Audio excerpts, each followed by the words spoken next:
శివంపేట. శివంపేటకి అయితే మార్కెట్ పోయినట్టే పోయి వస్తుంది. అది 11 కిలోమీటర్స్ ఫ్రమ్ హియర్. ఆ దినాల్లో భయం, దొంగలు కొట్టే భయం, జంతువుల భయం ఉండేది.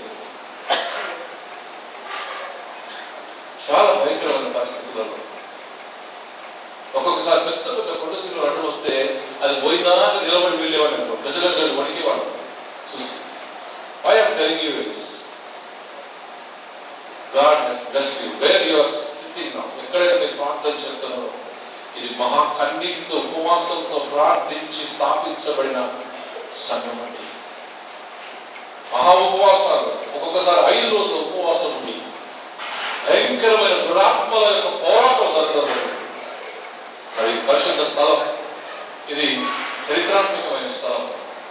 ఎంతో ప్రార్థించి హృదయ స్పందన కలిగి చేసే ఈ స్థలంలో దేవుడిని ఆరాధించి నేనైతే చాలా ఉప్పొంగుతూ ఈ మాటలు మీకు తెలియజేస్తూ, నేను వస్తూ ఉంటే కమ్బ్యాక్ హోమ్ అని చెప్తున్నాడు. రిజల్ట్ ఉన్న కొడుకు ఇంటికి వచ్చేవారే తిరిగి అన్నాడు.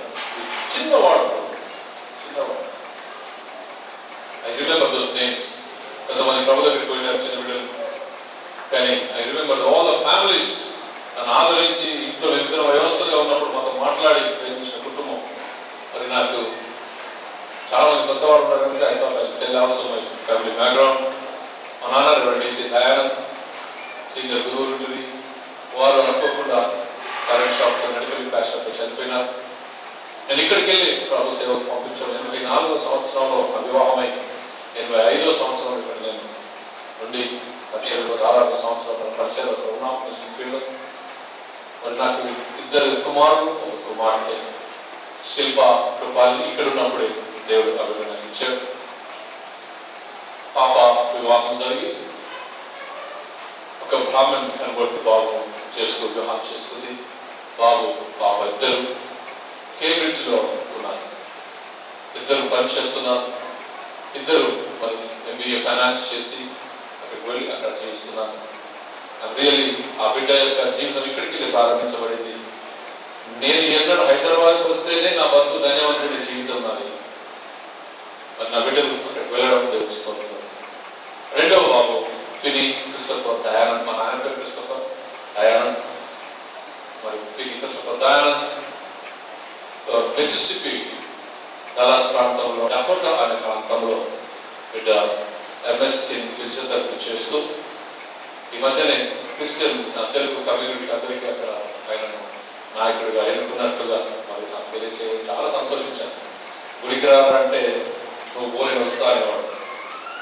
నేను ఎన్నడూ వాళ్ళు ఫోర్స్ చేయలేదు. నాకు తెలుసు నన్ను ఎంత ప్రభు పట్టుకున్నాడో ఒక సంఘంలో వీళ్ళని కూడా దేవుడు చాలా పోకిలు వాడిని కుంటరవాణి ఉంటుంది ప్రభుత్వం పట్టుకున్నాడు. నేను ఎప్పుడు దేవుని నేను విశ్వసించేవాడు, వాళ్ళకి ఫ్రీడమ్ ఇచ్చేవాడు, తొందర ఇచ్చేవాడు కాదు. కానీ ప్రభు పట్టుకుని వాడు ఈ రోజున daddy I know what my life is and what is life is all about and I'm going to the church and I mean selected as the కమ్యూనిటీకి అందరికీ నాయకుడిగా ఉన్నాను డాడీ అంటే ఎంతో ఆనందంగా. చివరి వాడు బెంజమిన్ క్రిస్టఫర్ సాల్మన్ రాజ్, వాడు బికామ్ కంపెనీస్ కంప్లీట్ చేసి is also very ready preparing himself to join his brother and sister. దేవుని బిడ్డలారా,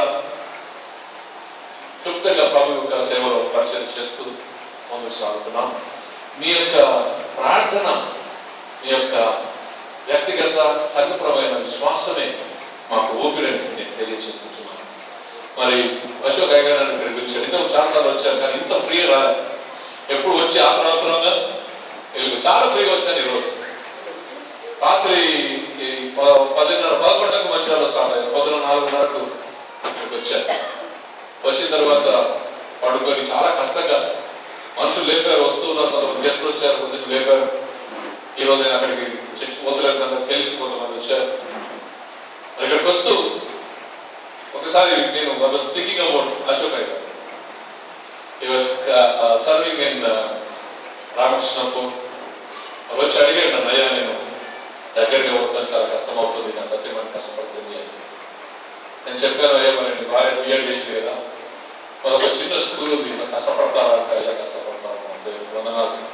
2 ఆ దినాల్లోనే మనకు దాదాపుగా 300 మంది పిల్లలు ఉండేవాడు అండి.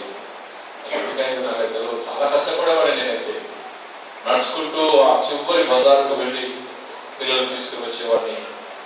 మరి మీరు కూడా కష్టపడాలని చివరికి నేను జ్ఞాపకం చేస్తున్నాను. మోకాళ్ళ ప్రార్థన చేయండి, you will see the fruit. ఈ స్థలం ప్రార్థించిన స్థలం, ఈ స్థలం ప్రభు ప్రార్థన అంగీకరించిన స్థలం. మీరు కూర్చున్న స్థలంలో ప్రభు స్వరం విన్నామండి. నేను విన్నాను. నీ తండ్రిని పిలిచిన దేవుడును నేనే, నా మాట అయిపోయిన విశ్వాసం ఉంచినే నీ చేయి పట్టుకుని నడిపించదను, నా మందిరముపై నేను అధికారిగా ఉంచదని ఆ రోజు 87వ సంవత్సరంలో చేసిన వాగ్దానం ఈ రోజు మటుకు ప్రభు నా చేయి విడిచిపెట్టలేదు. బహు క్లిష్టమైన పరిస్థితులలో, బహు దుర్బలమైన పరిస్థితులలో, అధ్యక్షమండలంలో భయంకరమైనటువంటి మరణమే మేలు అనుకునే పరిస్థితులలో పరిశుద్ధాత్మ దేవుడు వాగ్దానం నా చేయి పట్టుకున్నాడు, నన్ను విడవలేదు, ఎన్నడూ ఓడిపోలేదు. హల్లెలూయా. 87వ సంవత్సరంలో ఇక్కడికి వెళ్ళాను, 86 చివరి భాగంలో. ఆ వాగ్దానం ఈ రోజు మనకు ఎన్నడూ ఓడిపోలేదండి. ఎంత పెద్దమైన సరే ఓడిపోలేదు. పెద్ద పెద్దలు ఎదుర్కొన్నాను చిన్నవాడిగా ఉంది, కానీ ఎన్నడూ ఓడిపో కారణం తెలుసా? పరిశుద్ధాత్మ దేవుడు ఇక్కడ నన్ను అభిషేకించాడు. మహా గొప్ప శక్తిని చూశాను, మహా గొప్ప శక్తిని చూశాను. దేవుడి ద్వారా ప్రార్థించండి. సంఘమంతా ఈ స్కూల్ కొరకు ప్రార్థించి రాబోయే దినాల్లో ఒక మంచి రెసిడెన్షియల్ స్కూల్ అది మార్చడానికి ఒక గొప్ప దర్శనంతో ఉన్నాను. దేవుడు ఆశీర్వదిస్తారని నేను ప్రార్థిస్తున్నాను. వాక్యాలు ఈరోజు 2 అంశం ఏంటిది? Peace and conflict.